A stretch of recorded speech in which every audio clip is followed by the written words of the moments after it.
Hey, everybody, welcome back to the podcast. You're listening to the longest running superhero role playing game on Earth.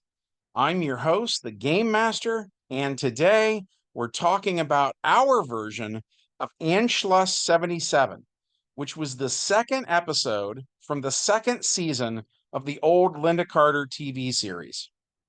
That Wonder Woman show's first season debuted around the time I was born. So, literally, my earliest memories are watching it on TV. So, I have a great fondness for the series in general, but also I love this episode in particular. So much so, it might actually be my favorite. But before we get into that, smash that like button, make sure you're subscribed, ring the bell for notifications, and leave us a comment. We've got a great community here, and it's all thanks to you guys. Thank you so much for being here. With all that said, let's dive in. The prologue to this one takes place in 1977 when two nuclear scientists and two nuclear engineers are on a private jet flying over the Bermuda Triangle. Joe Atkinson, a member of the IADC, is with them, and they're all on their way to Latin America, where several nuclear power plants have recently been attacked by a group of villains led by the evil Dr. Solano. In fact, as they discuss the situation, they don't know it, but there's a hidden camera on board the aircraft, and in his secret headquarters in Washington, D.C., Dr. Solano is watching them and listening to every word they say. So the doctor sends a message to a spy of his named Joseph Gorin, who's on the plane serving drinks. The spy then puts on a gas mask and he tries to use knockout gas on everyone. But Joe Atkinson wrestles with him and the mask comes off. The original plan was for the spy to fly the plane, but now it looks like it's going to crash. Luckily for everyone on board, they're close to Paradise Island. And the pre crisis Amazons have all sorts of high tech equipment. So they catch the plane using a tractor beam and safely set it down where the invisible jet is normally parked. Two noteworthy Amazons board the plane to have a look around. One is Hippolyta, Lyta, Trevor, and the other is her identical twin sister, Stephanie, Stevie, Trevor. And actually, they're only half Amazon. Their father was Steve Trevor, an American soldier who fought throughout World War II and ultimately gave his life in the Korean War.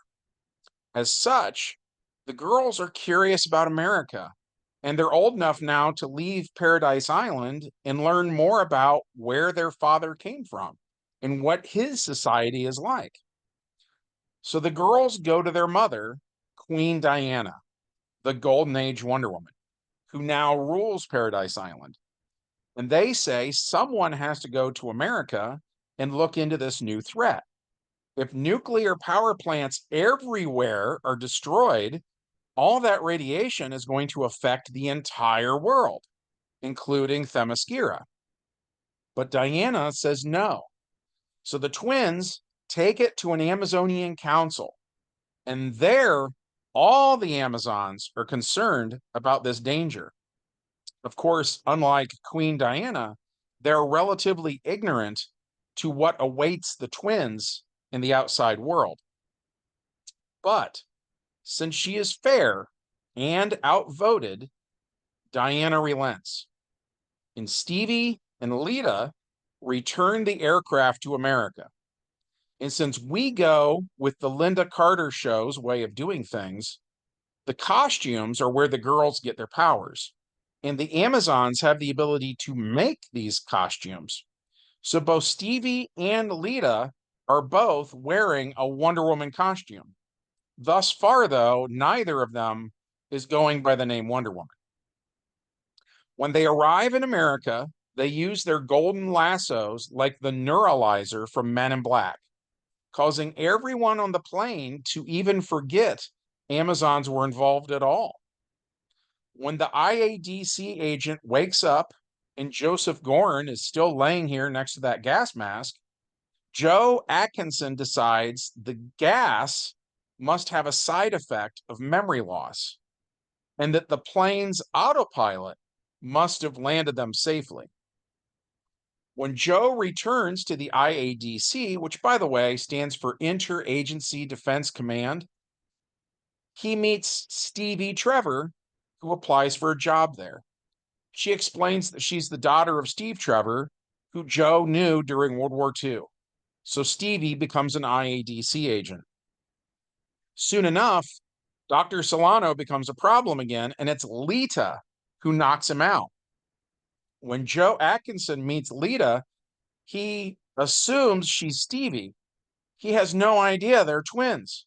But then Stevie shows up out of costume, and he sees the girls side by side. So the twins try to play it off, saying that everybody has a look-alike out there somewhere, but Joe doesn't buy it. So again, the magic lasso's hypnotic properties come in very handy. And as if that weren't enough Wonder Women for you, Donna Troy then works at the IADC too now. Donna, by the way, is a clone created by the Germans during World War II. So the twins think of Donna as an aunt since she was created using their mother's DNA. And that brings us to the main plot. President Jimmy Carter contacts the IADC, and Joe Atkinson, Donna Troy, and Stevie Trevor are ushered into a top secret conference room where President Carter, via a view screen, does what is more or less a PowerPoint presentation. He gives them a quick rundown of what the evil dictator of Germany did in 1938, which was called an Anschluss, which the Germans would call a quote-unquote reunification of the fatherland. The video introduces Fritz Gerlich, a man with only one leg, who worked from within to undermine Austria's resistance to the German takeover. These days, Fritz Gerlich lives in Cordova in South America, and he's putting something together that he calls Anschluss 77. So Stevie and Donna are sent down on a jet where they land in San Rafael, the capital of Cordova. But they can't find the police captain who was supposed to meet them at the airport. So they go in search of him, but some goons were waiting and decide to jump the girls.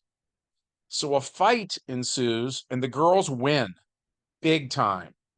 In short, they sub their martial arts skills for how hard they can hit, and these guys all have pretty low attributes, so the fight is practically over before it even started.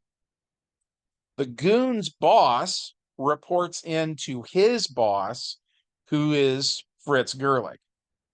Together, they sit in a Volkswagen minibus, and Fritz is disgusted that their thugs were quote-unquote defeated by mere women. He does, however, comment on how the Germans were attacked by similar women like Black Canary decades earlier.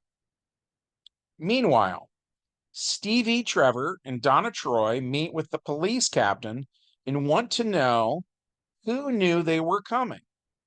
The captain says nobody did other than himself and the mystery of the interior. So they show the captain a photograph of Fritz Gerlich and ask him if he's ever seen this man before. And the police captain says he has, and that he often sees Gerlich at the house of Dr. Stern, who lives just outside of town. The girls ask about Stern, and the captain explains that Stern has lived here for about 30 years, which would be 1947. The captain quips that it's amazing how popular South America became right after the war. So anyways, the girls go try to pay Dr. Stern a visit, but it looks like nobody's home. But since the house is not locked, Stevie just walks in, so Donna follows. Inside, they find medical journals about cloning, which hits close to home for Donna Troy, since not only is she a clone, she's made by Germans no less. Just then, that German minibus shows up, and the bad guys get a surprise attack, which means that they get to go. And for this round, the heroes don't get an action at all. And the girls have to spin to activate their alter ego. So without that, without using insta-change, the girls are mere mortals, basically, and are easily knocked out. The bad guys then take the two knocked out girls to a cave and leave them tied up with a lit piece of dynamite. Then the bad guys head for a nearby helicopter as the girls wake up and struggle against the ropes. Our heroes have the escape artist ability, and after a few low rolls of the dice, they finally get what they need in the nick of time. The girls exit the cave, and the dynamite explodes. Without looking, the villains hear the sound and assume the good guys are dead. The girls then spin, which activates alter ego. They change into their costumes, and now they have powers. So they use their super jumping and they grab a hold of the pole on the bottom of the helicopter. And they hitch a ride to Camp El Grande, which is the evil army's base of operations. And the heroes are shocked to see that the aging World War II Germans now have their own young army ready to start World War III and try to take over the world again. So the girls hide for the moment and see what the bad guys are up to specifically. And Dr. Stern is reunited with some of his old research assistants from the 1940s, whom he introduces to the evil dictator of Germany, who Stern created via cloning. And even his memories and personality are intact. Donna Troy tells Stevie to call Captain Guy Tan, the head of the local police, and tell him what's going on here, so that Guy Tan can basically show up with an entire army to deal with this entire army.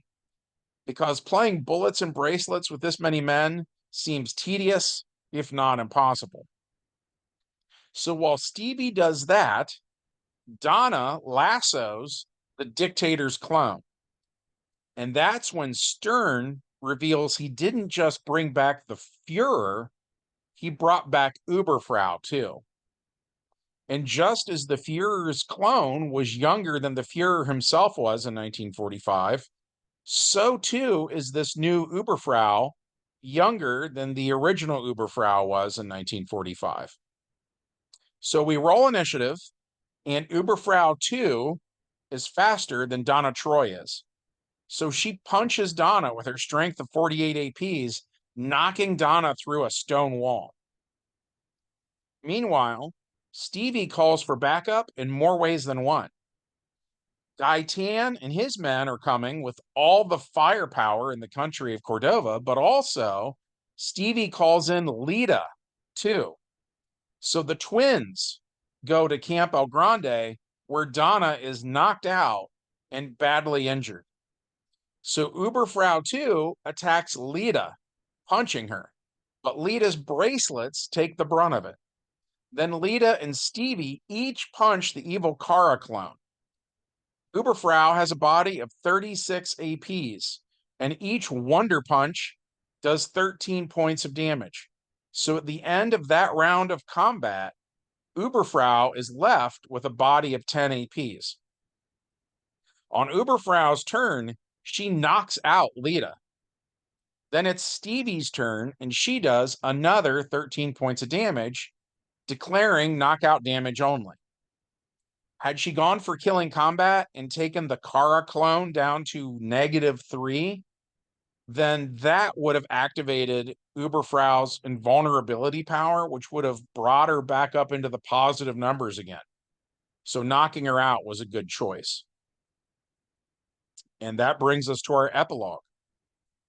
Donna Troy is taken to Paradise Island, where the Amazons use their famous purple ray to heal her injuries, at least the physical ones. Donna has always felt weird about being a clone that the villains made in World War II. And this adventure brought out a lot of those feelings. So, to make a long story short, Donna wants to stay on Paradise Island for a little while and heal her spirit some. She turns the mantle of Wonder Woman over to Stevie Trevor.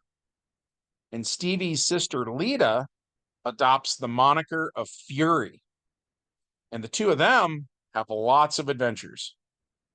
That's a story for another day. We enjoyed this one. Hopefully you did too. If so, as always, smash like, make sure you're subscribed, ring the bell, and leave us a comment. From all of us here at the longest running superhero role-playing game on Earth, we hope all of you have a good one, and we'll see you in the next adventure. Bye.